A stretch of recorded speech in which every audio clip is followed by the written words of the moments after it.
নতুনদের জন্য একদম সহজ নিয়মে এবং সঠিক পদ্ধতিতে রাউন্ড ব্যান্ড কলার কাটিং এবং সেলাই।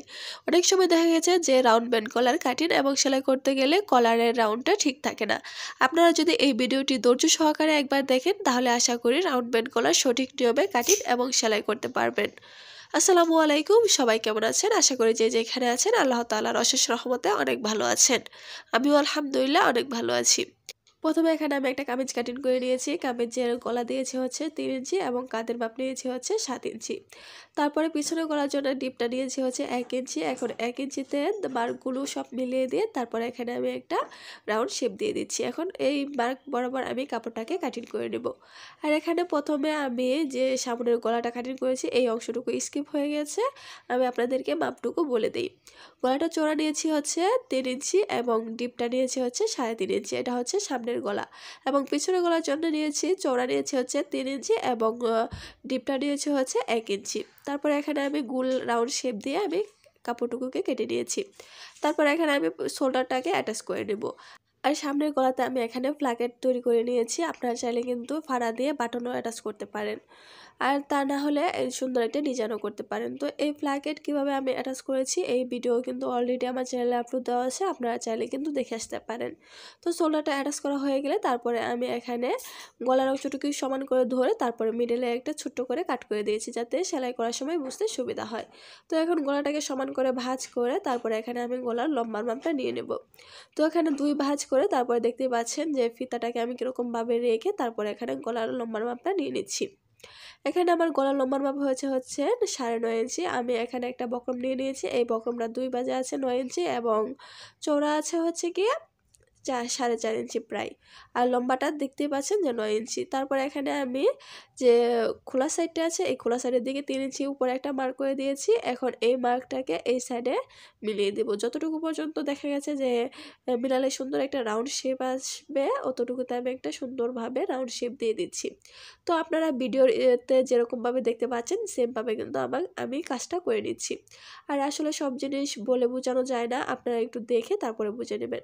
তারপরে এখানে আমি সেমভাবে গলাটার যেভাবে মাপ নিয়েছিলাম সেমভাবে এখানে মাপটা দিয়ে নিচ্ছি। এখানেও আমি 4.5 ইঞ্চিতে একটা মার্ক করে দিচ্ছি। সরি, 4.5 ইঞ্চি না 9.5 ইঞ্চি। তারপরে এখানে আমি 1 ইঞ্চি চওড়া রাখবো হচ্ছে বক্রমটা চওড়া। আপনারা চাইলে আরেকটু বেশি করেও নিতে পারেন। বেশি করে নিলে কিন্তু বেশি একটা ভালো লাগে না। আপনারা চাইলে বেশিও নিতে পারেন, কমও নিতে পারেন। তো আমার কাছে মনে হয় 1 ইঞ্চি বা 1.5 ইঞ্চি নিলেই এনাফ। তো তারপরে এখানে আমি বক্রমের যে রাউন্ড প্যান কলারের মানে মাথার দিকে একটা রাউন্ড শেপ থাকে এই শেপটাও আমি দিয়ে দিয়েছি। এখন মার্ক বরাবর আমি বক্রমটাকে কাটিং করে নেব। আর এই পর্যায়ে আপনাদের কাছে আমি খুবই দুঃখিত, আমার ঠান্ডা লাগার কারণে ভয়েসটা ভালোভাবে বোঝা যাচ্ছে না, ভয়েসটা জানি কীরকম একটা বোঝা যাচ্ছে। তো তার জন্য আমি আন্তরিকভাবে দুঃখিত। তো তারপরে এখানে কিন্তু আমি বক্রমটাকে যাতে খুলে না যায় তার জন্য মাস্ক বরাবর একটা সেলাই দিয়ে নিয়েছিলাম। তো আপনারা চাইলে পিন আপ করেও নিতে পারেন। তো এখানে যেহেতু আমি বক্রম নিয়েছি, আপনারা চাইলে এখানে ফিউজন বক্রম নিতে পারেন, তাহলে আর মানে এক্সট্রা সেলাই দিয়ে আটকে নিতে হবে না, আয়রন দিয়ে বসিয়ে নিলেই কিন্তু হয়ে গেল। যেহেতু আমার হাতের কাছে ছিল না তার জন্য আমি এই বক্রমটা দিয়ে রাউন্ড ব্যান্ড কলারটা দিয়ে দেব। তো তারপরে মাঝ বরাবর আমি একটা সেলাই দিয়ে আটকে নিয়েছি যাতে বক্রমটা বেশি নড়াচড়া না করে, যাতে সেলাইটা করার সময় এদিক সেদিক না হয়ে যায়, একদম সমান থাকে।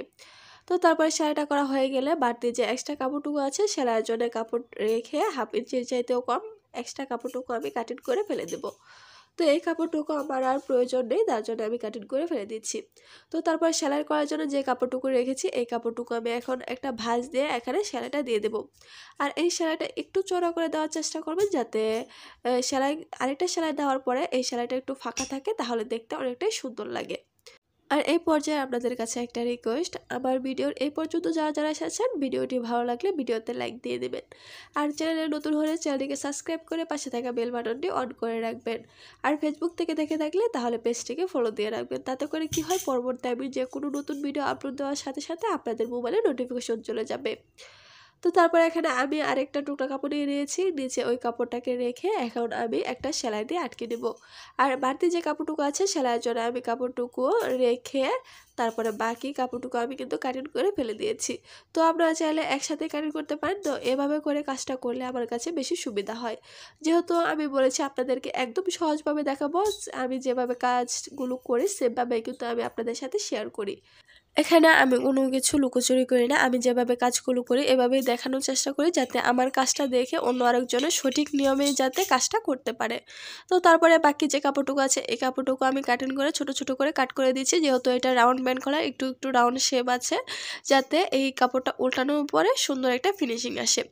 তো তারপরে এই সাইডেও যে সেলাই করার জন্য 1/2 ইঞ্চির চাইতে একটু কম কাপড় রেখে আমি এক্সট্রা কাপড়টুকু কাটিং করে নিচ্ছি।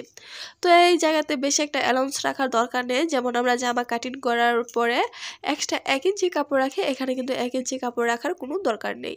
আমি এখানে 1/2 ইঞ্চির চাইতে একটু কম কাপড় রেখেছি। তারপরে মাঝ বরাবর যে আমরা একটা সেলাই দিয়েছিলাম ফলস সেলাই, ওই সেলাইটাকে এখন আমি খুলে নেব।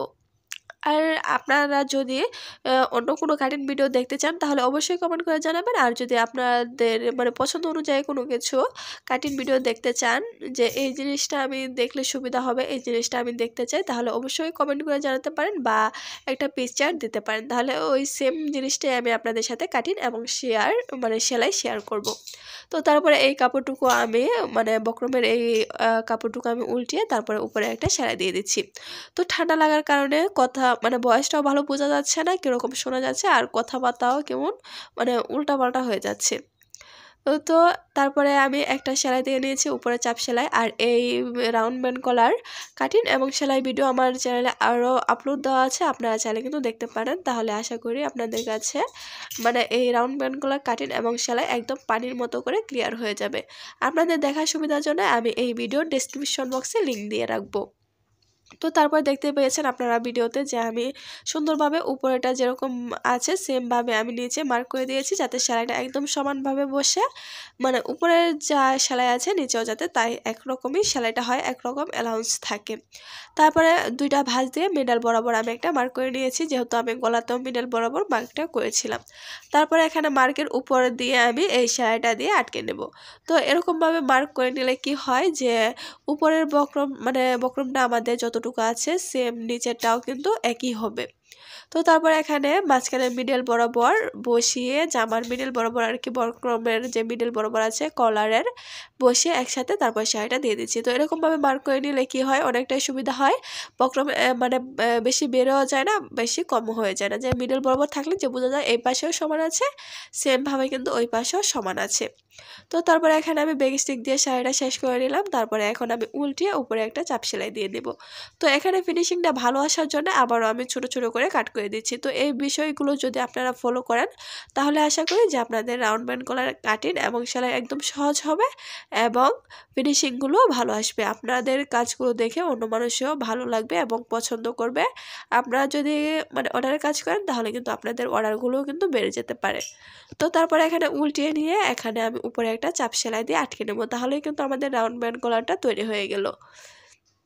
তো ভিডিওটি আপনাদের কাছে কীরকম লেগেছে অবশ্যই কমেন্ট করে জানাবেন। আর যদি কোনো কিছু ভিডিও সম্পর্কে কোনো কিছু প্রশ্ন থাকে তাহলে অবশ্যই কমেন্ট করে জানাতে পারেন, আমি আপনাদের কমেন্টে রিপ্লাই দিয়ে দেব। তো আপনারা দেখতেই পাচ্ছেন যে আমি কীরকমভাবে শাড়িটা দিয়ে নিচ্ছি, আর এরকমভাবে শাড়িটা দিতে হবে যাতে করে নিচের যে আমি একটা সেলাই দিয়েছি এই সেলাইটা যাতে না দেখা যায়, এই সেলাইটা ডেকে তারপরে সেলাইটা দিতে হবে। তো এই তো আমার সেলাইটা করা হয়ে গেছে। এখন আমি আপনাদেরকে উল্টিয়ে দেখিয়ে দেবো যে এই রাউন্ড ব্যান্ড কলার কাটিং এবং সেলাইটা আমার কীরকম হয়েছে। একদম সুন্দর হয়েছে, রাউন্ড যেরকম হয় সেম হয়েছে। আর এটা কিন্তু আমার রিপিট কাস্টমার, এই কাস্টমার কিন্তু আগেও এরকম রাউন্ড ব্যান্ড কলারের জামা কাটিং এবং সেলাই করে নিয়েছে। তো তার কাছে অনেক পছন্দ হয়েছে, তারপর থেকে এই রাউন্ড ব্যান্ড কলারের জামাগুলোর আমার অর্ডার বেড়ে গেছে, এই রাউন্ড ব্যান্ড কলারের জামা কাটিং এবং সেলাই করে নেয়। তো এই তো আমার রাউন্ড ব্যান্ড কলারের জামাটি তৈরি হয়ে গেল। আপনাদের কাছে কীরকম লেগেছে অবশ্যই কমেন্ট করে জানাবেন। এই তো আজকে এই পর্যন্তই, সবাই ভালো থাকবেন, সুস্থ থাকবেন। পরবর্তী কী ভিডিও দেখবেন অবশ্যই কমেন্ট করে জানাবেন। আল্লাহ হাফেজ।